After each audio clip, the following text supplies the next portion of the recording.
Hi, I'm Aurora.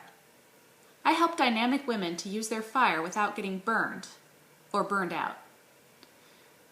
One of the biggest complaints that I hear from dynamic women is that they're exhausted trying to live up to their own expectations. I used to feel that way too. I always felt like I was too much, too intense, too sensitive, too talkative, too scattered. But then I realized that intensity was actually the source of my greatest strength, as well as some of my greatest challenges. My new goal is to help women to use their intensity instead of just feeling stuck or spinning their wheels. A lot of women that I interviewed feel like they're constantly busy, but never actually getting anything done. That's why I created this program, Stop Spinning Your Wheels. In this 2-week program, you'll learn 6 reasons powerful women hold themselves back, 7 mind shifts to get out of your own way, 5 actions that you can take now to help simplify and balance your life, and a 4-step process that I use to help point me in the right direction. I'll also be providing additional resources in case you want more information.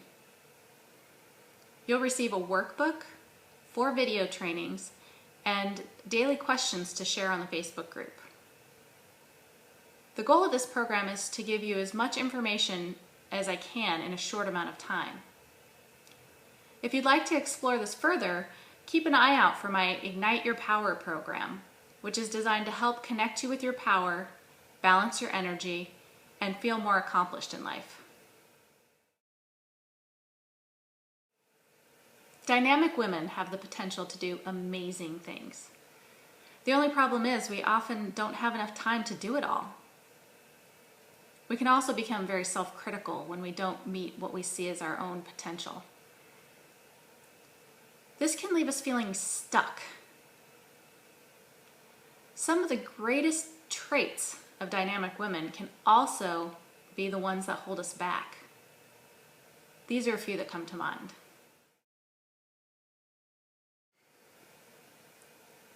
If you read my blog, you might already be familiar with the term excitability.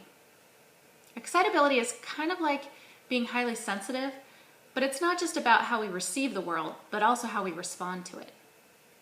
So a highly excitable person would be highly sensitive to their environment and respond to it in a much more intense way. There are 5 types of excitability: intellectual, imaginative, emotional, sensory, and physical or psychomotor. According to Dabrowski, who coined the term overexcitability or hyperexcitability, it's a sign of high developmental potential. This is because they have greater capacity for creative expression, innovation, problem solving, and emotional connection. A lot of extremely talented people have at least one of these excitabilities. The problem is when you're picking up more and reacting to more in your environment, that leaves a lot of room for distraction. For me, my sensory overexcitability had me completely irritated by every little thing as a child, to the point where I started to tune it out. Then in my 20s, it came back to me in the form of chronic pain. Now I have to make a concerted effort to really pay attention to my body so that it doesn't get overloaded. Another area that it affects me is in the intellectual excitability. My mind is constantly going a mile a minute. This can make it especially difficult to fall asleep and pay attention when there's other things that I need to focus on. Another thing that often affects dynamic women is perfectionism. If you're highly sensitive to your environment, you're likely to pick up on things that other people don't, and maybe even be irritated by things that other people don't even notice. You also might like things to be very precise. This can be a great thing when it comes to producing quality work. But if you hold yourself to a perfect standard, it can paralyze you from even beginning or make you try things over and over again. For me, this created a procrastination habit. When I was in high school, we read The Scarlet Letter, and we were supposed to select a letter that represented one of our faults. I picked the letter P for both procrastination and perfectionism. My teacher believed the procrastination, but she didn't really believe the perfectionism. That's because if I couldn't do something perfectly, I didn't really put in a lot of effort. Closely related to perfectionism is idealism. You might have a really clear picture of how you and the world should be. That can be great if it helps you take action to move towards a better vision. The problem is there's a lot of room for disillusionment. Perhaps you're working in a system that you feel is broken, or there's just so much to fix you don't even know where to begin. If we keep our focus on what's broken, then we might miss out on what's good and what can be changed. I went into the field of school psychology because I really wanted to help people to learn how they learn so that they can do it better. Unfortunately, in the system, most of what I do involves paperwork and writing reports. It doesn't feel like there's as much room for help as I would like. That's why I decided to go part-time so that I could help women like myself use their idealism to help make the world a better place.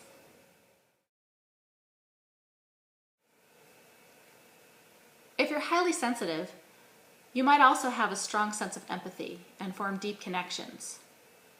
You probably don't like to disappoint others. If you're too busy pleasing others, you might lose sight of your own needs. And if you don't take care of yourself, you can't be as effective in helping others. I used to really value my ability to get along with difficult people, to the point where I actually sought out opportunities to work with them. But then I realized that the greatest challenge for me was not in how well I can get along with others, but in how well I can set my own boundaries. Now I make a point of seeking out people who really nourish me and help me feel energized.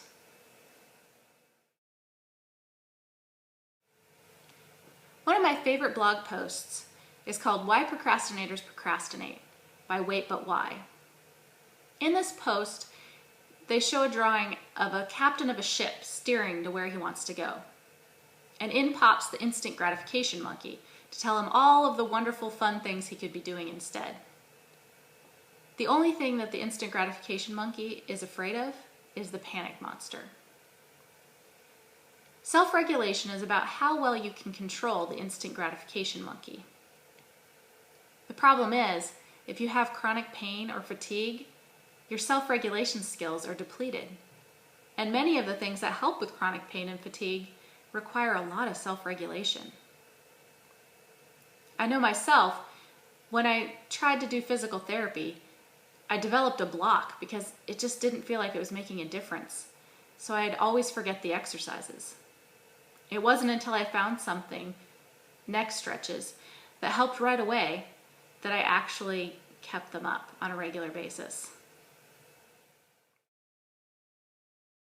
If you're intellectually and imaginationally excitable, you might also be a multipotentialite. Multipotentialites are good at a lot of different things, and they have many diverse interests. This can add variety and spice to life, but if you have too many interests at once, you might not know where to begin. Growing up, I always learned that you got a day job and pursued your interests on the side. Being a single parent made that pretty difficult. So now my goal is to seek out a livelihood that allows me to do both. Now you might be wondering, what do I do with this information? In the next 3 videos, I'm going to talk about some mind shifts and actions that can help you move forward, and a 4-step process that I use to help point me in the right direction.